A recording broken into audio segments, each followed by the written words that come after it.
Malaky toko 13. Ka hoy ny tompon'izao rehetra izao aminareo: indro aho andefa nihirako mba hanamboatra lalana eo alohako. Ary ny tompo izay tadiavinareo dia ho tonga tampoka ao an-telopolony. Ho tonga hitondra ny fanekem-pihavanako ilay iraka izay irianareo. Indro avy tokoa izy.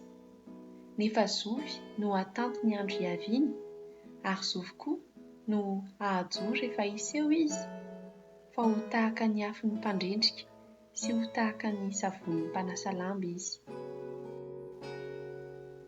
Hipetraka tao handrendrika sy hanadio volafotsy izy, eny, tahaka ny fanadion'ny volamena sy volafotsy no hanadiovany tanteraka ireo taranaka Levi.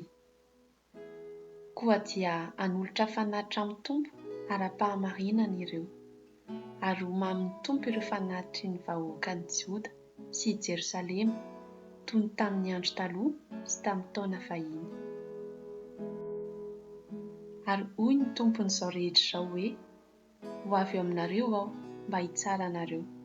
Ho dondina aho hanameloko ny mpanao banjika, ny mpanitsakitsabady, ny mpianiana lainga, ny mpamaly karaman'ny mpiasa, ny mpamorotra mpitondra tena sy kambody, na koa ny mpampahory vahiny, dia izay rehetra tsy manaja ahy.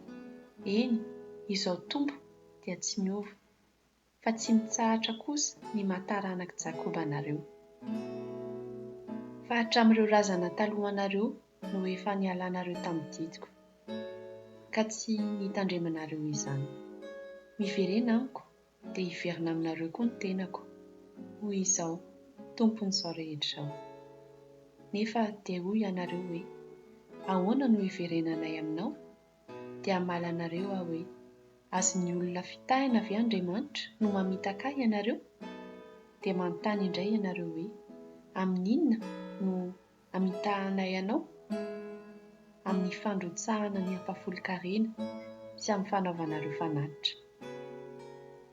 Iaraha-ny ozina ianareo, satria izao no fitahinareo, dia anareo rehetra mpiray firenena.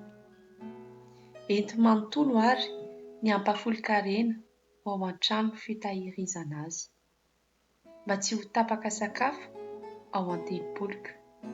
Ary izaho toetra amin'izany ny tenako, hoy izao tompon'izao rehetra izao, dia ho hitanareo fa ho voahako anareo ny vavahadin'ny ranolanitra, ampidinako fitahiam-be ny avosa aminareo.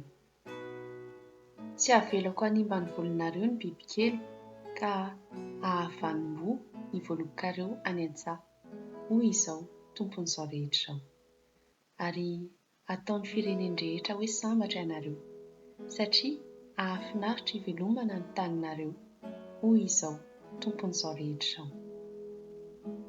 Hoy ny tompo hoe: mafy loatra no tena hamelezanareo ahy, nefa manontany ianareo hoe: inona no resaka ny fanaovanay hamelezana anao? Izao no nolazainareo: zava-poana ny manompo an'Andriamanitra. Efa nitandrina izay nasainy ho tandremana izahay, ary efa nisaona araka ny fomba fanao teo anatrehan'ny tompon'izao rehetra izao, nefa tsy nisy soa azonay akory. Ankehitriny dia ny mpirehaka no tokony ataonay hoe sambatra, ary ny olon-dratsy no tokony ataonay hoe ambinina. Eny, fa na dia maka fanahy an'Andriamanitra azy ireo, dia afaka hatrany. Toy izany no ny fampiresahan'ireo manaja ny tompo, dia nihaino tsara ny tompo ka nandre izany. Nisy firaketana an-tsoratra teo anatrehan'ny tompo an'ireo manaja azy sy mankama amin'ny anarany.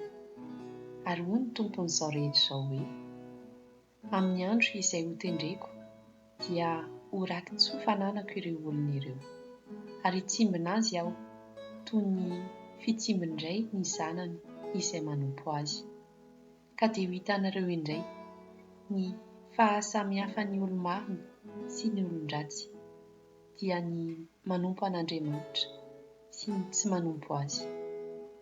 Fa hoy izao tompon'izao rehetra izao: indro avy ilay andro ka mandory tahaka ny fatana mivaivay. Amin'io andro io, ny mpirehaka sy ny mpanao ratsy dia hodorana avokoa toy ny vodivary, ka tsy hisy miangana na ny fakany na ny sampany. Fa ho an'izay manaja ny anarako, dia izao no teniko. Iseho ny famonjeko toy ny masoandro miposaka manana fanasitranana ao amin'ny tanany. Ho afaka ianareo, ka hifaly havanja toy ny zanak'omby mivoaka ny vala. Amin'io andro izay ho tendreka io, dia ho hitsakitsahinareo ny olon-dratsy, ka ho toy ny vovoka eo ambanin'ny faladianareo. Hoy izao tompon'izao rehetra izao: tsarovy ny lalànan'i Mosesy mpanompoko, dia ny didy amatsipika izay nomeko azy tao Horeba ho an'ny Israelita rehetra. Fa alohan'ny havian'ny andron'ny Tompo, ilay andro lehibe sady mahatahotra, dia aniraka ny Elia mpaminany ho aminareo aho. Izy no hampody ny fon'ny ray ho amin'ny zanany, ary ny fon'ny zanaka ho amin'ny rainy. Amin'izay aho dia tsy ho avy hamely ny tany amin'ny fandringanana.